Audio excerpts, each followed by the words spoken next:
நமது புராணம் இதை பார்த்து கொண்டிருக்கின்ற அன்பர்கள் அனைவருக்கும் பணிவான வணக்கங்கள். இப்போ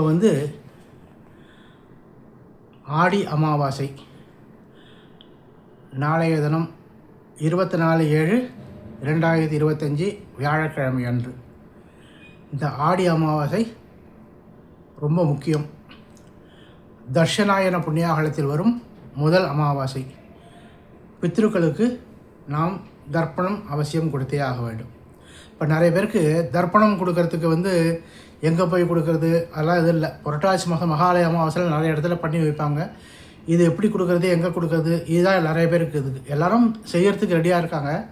ஆனால் எங்கே செய்கிறது, யார் செஞ்சு வைக்கிறதுக்கு ஆள் இருக்காங்க, இது இல்லாமல் இருக்குது. அதனால் ரொம்ப எளிமையாக பண்ணுறதுக்கு யாரும் ஆள் இல்லை, எதுவும் இல்லை என்பது நேரம் இல்லை, எனக்கு மந்திரம்லாம் அவ்வளோவா சொல்ல வராது, அப்படி இருக்கிறாங்க இல்லையா, அவங்களாம் பண்ணணுங்கிற ஆர்வம் இருக்குது. அவங்க என்ன செய்யணும், அது பண்ணுங்க. அவசியம் பித்திருக்களுக்கு எள்ளும் தண்ணீரும் இறைக்கணும் அப்படின்னு சொல்லியிருக்காங்க. ஏன்னா நம்ம பித்திருக்கள் அந்த அமாவாசை தினத்தில் அங்கங்கே பார்ப்பாங்கன்னு சொல்கிறாங்க. நம்ம அவளுக்கு எள்ளும் தண்ணீரும் கொடுக்குறவங்க பார்த்து அவங்க சந்தோஷம் அடைவாங்கன்னு சொல்கிறாங்க. இல்லைன்னா அவங்க கோவப்படுறாங்கன்ட்டு. அதான் அந்த பித்திரு தோஷம்லாம் வருதுன்னு சொல்லியிருப்பேன். அதான் நிறைய பேருக்கு ஏதாவது குறைகள் இருந்ததுருக்கு, அதெல்லாம் பித்திரு தோஷங்களா அப்படின்ட்டு நிறையா இது பண்ணிட்டுருக்கோம். அதனால் அந்த பித்திரு தோஷம்லாம் நமக்கு வராமல் இருக்கிறதுக்கு நம்ம எளிய முறையில் இதுக்கு எங்கேயும் போய் தர்ப்பணம் பண்ணணுங்க அவசியம் இல்லை. வீட்டில் இருந்தபடியே பண்ணலாம். ஒரு தாம்பாள தட்டு, பித்தளை தட்டு ஒன்று எடுத்துக்கணும், பஞ்சபாத்திரம் எடுத்துங்க, கொஞ்சோண்டு அரிசி துளியோண்டு, கொஞ்சம் எள், தர்ப்பை. நாட்டு மருந்து கடையில் போனால் தர்ப்பை இதே ரெடி பண்ணியிருக்கும். இந்த சாப்பிட்ற கை மோதிர வரலில் போடுற மாதிரி பவித்திரம்னு சொல்லுவாங்க.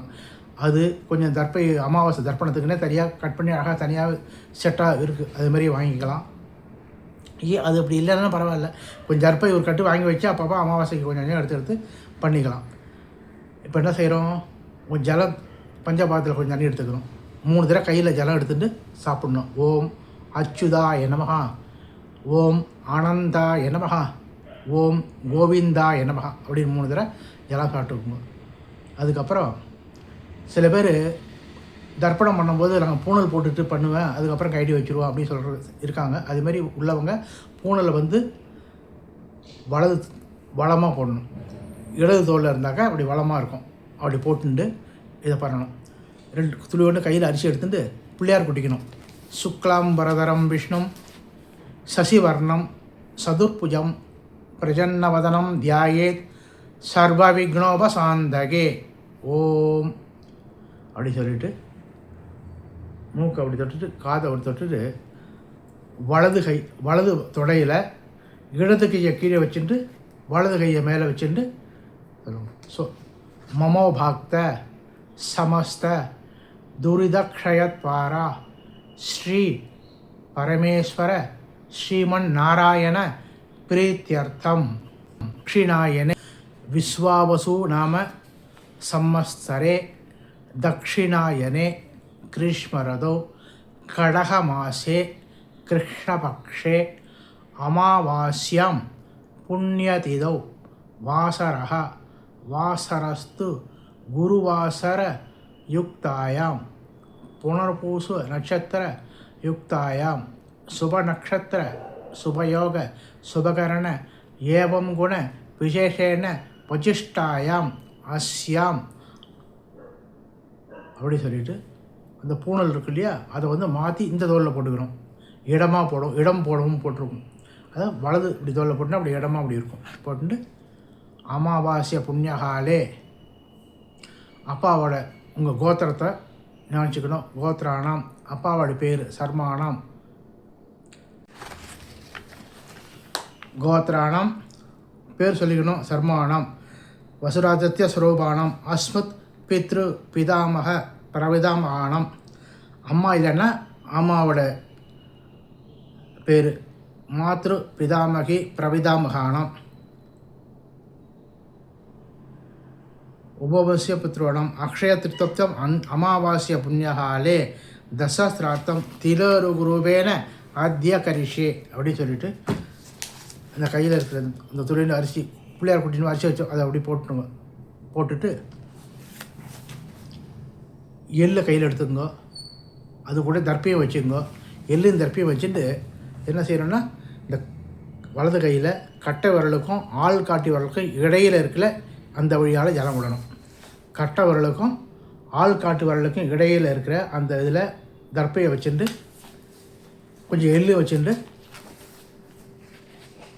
அப்பா பேரை சொல்லிட்டு 3 தடவை பித்ருன் சுதா நமசர்ப்பயாமி, பித்ருன் சுதா நமசர்ப்பயாமி, பித்ருன் சுதா நமசர்ப்பயாமி அப்படி சொல்லிட்டு, அம்மா இல்லாதவங்க மாத்திரை சுதா நமசர்ப்பயாமி, மாத்திரை சுதா அப்படி சொல்லிவிட்டு இது பண்ணிவிட்டு அதுக்கப்புறம் உணவு நேராக போட்டுட்டு அப்படியே பிரார்த்தனை செய்யுங்க. யானி காணேஜ பாமானி ஜன்மாந்திர கிருதாதன தானி தானி வினச்சந்தி பிரதட்சிணா பதே பதே அப்படின்னு கும்பிட்டுட்டு அந்த ஜலத்தை 2 கட்டை வரலையும் எடுத்து 2 கண்ணில் அப்படியே ஒத்திக்குங்க. ஒத்திட்டு ஓம் நீத்தார் நினைவோடு நெடுங்கிடையாய் நாம் அளிக்கும் நீர் தாரை எல்லோடு நுனிதெற்பை யாவுமாய் மூத்தோர் துதிபாடி மூலவரை யாம் பணிவோம்.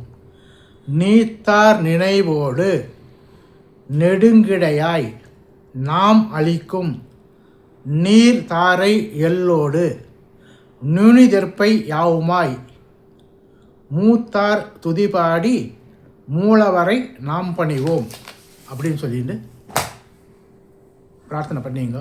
அவ்வளோதான். இப்படி எளிமையான சின்ன முறையில் பண்ணிடலாம். இதுக்கு நம்ம அதிகமாக டைம் எடுத்துக்க வேணாம், அதிகமாக இது பண்ணலாம். இப்படி இது பண்ணாலே போரும். பெரிய முன்னோர்கள் வந்து அதை ஏற்றுப்பாங்க. அதுக்கப்புறம் மதியானம் என்ன செய்கிறோம், படையல் அவங்க படத்தை எடுத்து வச்சு தொடச்சி கிடிச்சி இது பண்ணிவிட்டு அவங்க படத்தை எடுத்து வச்சு அவங்களுக்கு பிடிச்ச வானம் ஏதாவது செஞ்சு படையல் மாதிரி போட்டுட்டு மத்தியானம் காக்காக்கு சாதம் வச்சுட்டு அதுக்கப்புறம் சாப்பிட வேண்டியதான். அன்றைக்கி காலையில் சாப்பிடாமல் இருந்து இதை பண்ணால் ரொம்ப நல்லது. சாப்பிடாமல் இருக்கணும், மத்தியானம் இதை பண்ணிட்டு தான் சாப்பிட்ணும், அது போதும். வேலைக்கு போகிறவங்களுக்கு வேறு ஒன்றும் பண்ண முடியாது. காலையில் சீக்கிரம் பண்ணிவிட்டு சாப்பிட்டுட்டு வேலைக்கு போக வேண்டிய அவசியம் வேறு ஒன்றும் இல்லை. அவசியம் எள்ளும் தண்ணியும் விடணும், காக்காக்கு சாதம் வைக்கணும், முன்னோர் படத்துக்கு படையல் வச்சிடணும். இது அவசியம் செய்யணும். செஞ்சுட்டு அதுக்கப்புறம் நம்ம வேலையை நம்ம பார்க்கலாம். அன்றைக்கி வந்து பூண்டு வெங்காயம் இது மாதிரிலாம் நம்ம சமையலில் சேர்க்கக்கூடாது. அப்படி இல்லாமல் சாப்பிட்ணும். அன்றைக்கெலாம் ஷேவிங் பண்ணிக்கக்கூடாது, எண்ணெய் தேய்ச்சி குளிக்கிறது இதுமாரி இதெல்லாம் அன்றைக்கி பண்ணிக்கக்கூடாது. இது மாதிரிலாம் பார்த்து இது பண்ணினாலே போகும். முன்னோர்கள் பெரியவங்கள ஆசீர்வாதம் நமக்கு என்றைக்கும் இருக்கும்.